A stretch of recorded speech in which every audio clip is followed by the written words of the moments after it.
Hi. Thanks for stopping by. You're welcome to the channel once again. And I was saying to my darling here, I want to talk about something funny. And I picked a book and I said, Rules of Life. How funny can that be? But life should actually be filled with a bit of laughter, as we go along. I think I've come to a point where I keep on saying to myself, laugh at yourself from time to time. We don't always have to be so serious. So in looking at that, I felt, let's talk about some rules of life. And maybe one of them may be to laugh at yourself, be a bit relaxed about how you you criticize yourself or how you even beat up yourself, because we all have good, and I believe we all should have like good challenges or good goals that we want to achieve, but it doesn't have to be such a strenuous journey and one that we just get too serious and too overwhelmed by the things we have set before us. So one of those rules could be laugh at yourself and find a reason to just laugh and say, you know what, you can do better. Get up, carry on, and laugh a bit. There's this one that says, what you cannot change, let go of it. And it's almost like saying, if you can change the situation, change your perspective, change the way you look at it, and just have a look at it from another perspective. I was having a situation where the children wouldn't wash the dishes, and I want my kitchen to be clean. I want things to be in order. And it's like and I was like, why can't you? No, I had to change my perspective. And in changing my perspective, it's like, hey guys, there's an opportunity for you to learn here. Jump into the kitchen and clean it up. And I promise you, washing up dishes after meal, especially at the close of day, now became a time of bonding. There will be music in the kitchen. I bought a speaker and the children could play music whilst they were washing up dishes. And indeed, it became a time of social interaction with one another. Hi. Allow me to interrupt your video. I know you're enjoying it. I want to remind you about the Reflections on Prayer. It's a little book I wrote. It's a Bible companion, and you can get it on Takealot or Amazon. Get the link in the description below. God bless. They were there. I would leave them, they clear up, and the place would be spick and span. So it became not just a chore, but actually an opportunity for social bonding. We had opportunities of talking and getting into things that we normally wouldn't have gotten into. I mean, my daughter may say, do you remember this? Or this one say, hey, I saw this person. And then we had a lot of excitement around clearing up the kitchen in the evening. And then there's the other one about not being too perfect. I remember when I was doing my study, one of my senior academics had said to me, there are reasons why people don't submit their work.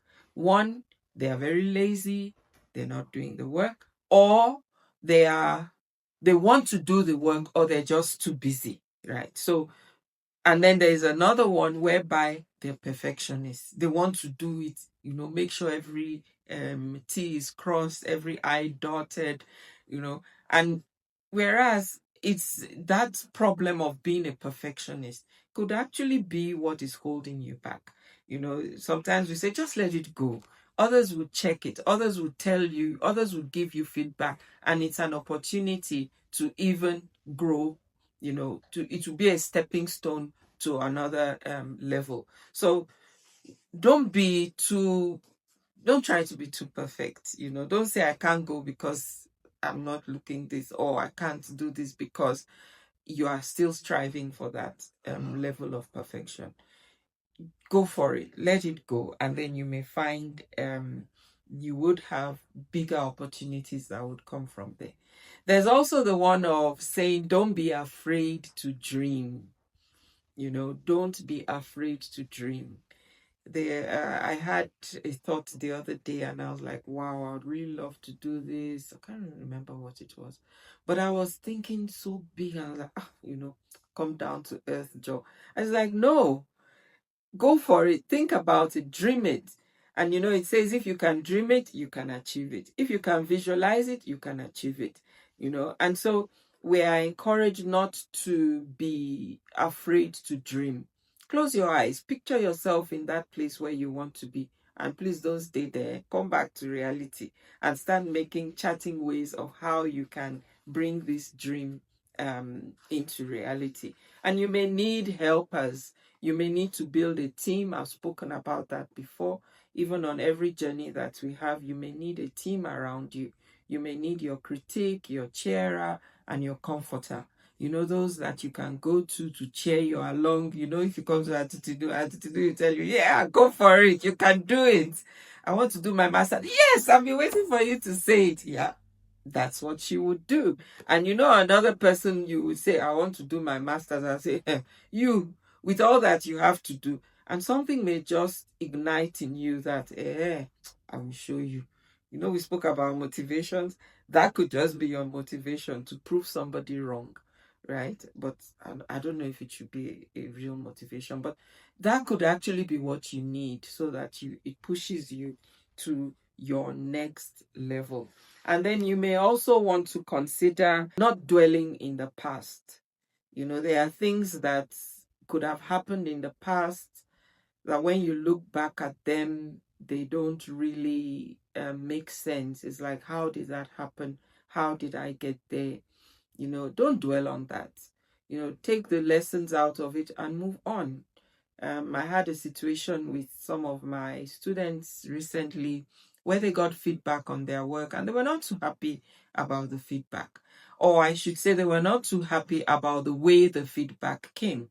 And I had to stress that, you know, don't focus on the way you got the message, focus on the message.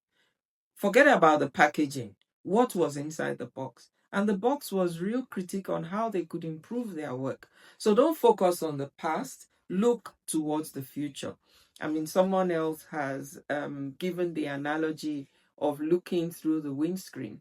That when you sit in the driver's seat or even in the front seat of a car and you're looking into the windscreen is big and it's clear, and you just have a little rearview mirror. You know, when you look at the proportion in terms of the size of the windscreen and the rearview mirror, it's like even 0.1% of what you should be looking at. So as you look forward, yeah, keep in view the back, but don't focus on it. Don't dwell in the past. Don't say, I can never. And I want to really shout out to a cousin of mine. She had a horrible accident some years ago where she was in a head-on collision caused by someone who was playing on his or her phone. And this has left her in a wheelchair for many years, but even when she got out of the wheelchair, she was now sort of traumatized by crowds. She couldn't travel, she couldn't go anywhere. She at a point she couldn't even leave the house without company because she was just traumatized. She couldn't travel by public transport, even by aeroplane. She couldn't get to the airport. She just goes into some kind of traumatic stress, you know. And so for that reason, for many years, she wasn't mobile, even after getting out of the wheelchair. But kudos to you, Auntie Joke. I know you are watching this. She's got on a plane. She's like, my life is going by. I was just seize the opportunity, seize the day. And she's traveled so far to go and visit my mom, and they're having such a blast, always together, sharing laughter, sharing joy together. And I'm so grateful to God that she could take that step. So we must not focus on the past, but actually look towards what is in the future for us. And then don't let ourselves only think about bad things. The brain has a way of pulling up things that are bad and we focus on them. Sometimes when I speak to fellow Nigerians, you know, oh, this country, but there's some good things that are happening in Nigeria, and yes, indeed, there are some good things that are happening in the country. When we come together, we're able to see people, we're able to share, you know, there's all the tribal division is sort of on the reduce. We're having more unity in the land. Some of our infrastructure are being upgraded. I mean, the last time I was home, the power failure was definitely greatly reduced. The prices of things have gone up. We don't want that to go up. So we're still looking for opportunities, and there is definitely still room for improvement. But we don't want to only focus on what is bad. We also want to air out good things that are happening. And kudos to all those who share good videos, videos about triumph, our youth succeeding in their studies, getting all the awards in the different universities. I mean, these are good things. These are good reports. There's a Bible verse that tells us that by their fruits you shall know them. And there are many Nigerians all over the world doing great things. Likewise, even in South Africa, there are many South Africans all over the world doing great things. Yes, we may have horrible stories about gender-based violence, but there are good men and there are good women out there who are protecting our communities, protecting our children. So we need to see more of those coming out in the news, even when we hear about some of these things. I got a comment from a friend of mine recently, and she was like, wow, you're so consistent, with the YouTube channel videos that come out. And I, like, okay, that's true. And that's another rule, that we should try and be consistent. Show up when you're supposed to be there, even in the place of prayer. If there's a time that you pause to pray, be consistent at it. Even in your place of study, there's a time that happens. Be consistent of it. I found out that even the human body likes this level of consistency. There's some things that you would do, and for some reason, at that time of the day, it will just happen like that. It's because your body is crying for some kind of consistency, and your body is into some kind of routine, whereby, at this time of the day is when I need my coffee.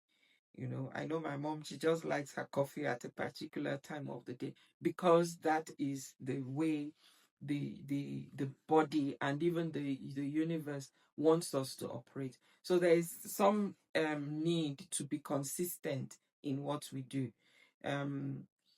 Yes, once in a while you may shift, but try and be consistent in how you want things to go.